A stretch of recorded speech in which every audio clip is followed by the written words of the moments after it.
আগের ভিডিওতে তোমাদের সাথে শেয়ার করেছিলাম আমার কাজের ব্যাপারে। তো আমাদের আজকে সম্বলপুরে কাজ এখানেই শেষ হয়েছে, আর আমরা সকাল সকাল সবাই মিলে উঠে বেরিয়ে গেছিলাম ট্রেন ধরার জন্য। সকাল 8টার সময় আমাদের ট্রেন ছিল, তো আমরা 7টার মধ্যে স্টেশনে পৌঁছেও গেছিলাম।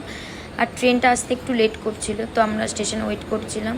তারপর 8:30টার সময় ট্রেনটা আসে আর আমরা ট্রেনে উঠে পড়ি। ট্রেনটা ফার্স্টে 2টো স্টপেজ খালিই ছিল, মোটামুটি ভিড় ছিল না, পুরো ফাঁকা ফাঁকা যাচ্ছিল।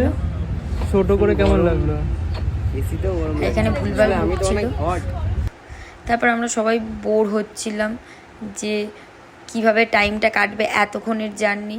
যাই হোক, এই কথাবার্তা বলে ঘুমিয়ে টুমিয়ে সব কিছু যাচ্ছিলো। তারপর বিকালবেলা একটা দাদা ট্রেনে উঠে ম্যাজিক দেখাচ্ছিল আর নানা রকম কালারের লুডোর বাক্স বার করছিল, দেখে অনেক ভাল লাগছিল। আর ছোটোবেলার কথা মনে পড়ে গেছিলো। ছোটোবেলার স্কুলে এরকম একদিন করে, মাসে একদিন করে, কি 2 মাস 3 মাসে একদিন করে আসতো ম্যাজিক দেখাতে।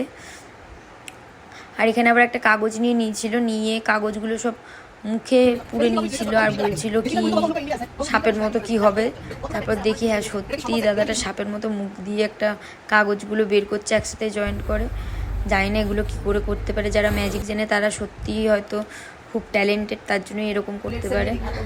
তো এই করে আমাদের বোরিং ভাবটা কাটছিল, আমরা একটু মজা করছিলাম। আর এখানে আমার খুব ঠান্ডা লাগছিল এসির জন্য, আমি গায়ে স্টোল দিয়ে দিয়েছিলাম। তারপর ট্রেন থেকে নেমে পড়ি আর বাড়ি যাওয়ার জন্য বেরিয়ে পড়ি। আজকের মতো এইটুকুনি। আমার ভিডিওটা ভালো লাগলে অবশ্যই একটা লাইক করে দেবে। চলো টাটা।